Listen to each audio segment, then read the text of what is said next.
Hi everyone, in front of me I've got cat S53 and let me share with you how to check IMEI number of this device.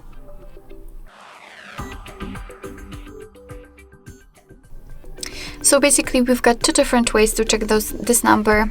The first one requires a secret code and the second is by using the settings. I'll show you both and I'd like to start with the secret code. So we have to open the dialer. This is the place where we can enter it and activate it. So let's tap on the keypad.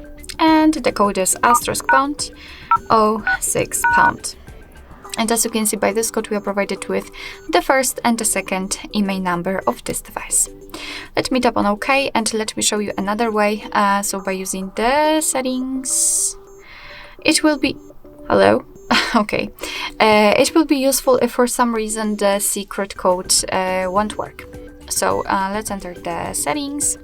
Here we have to scroll down to the very bottom to find About Phone and then scroll down. As you can see right here, we've got both IMEI numbers for both SIM slots.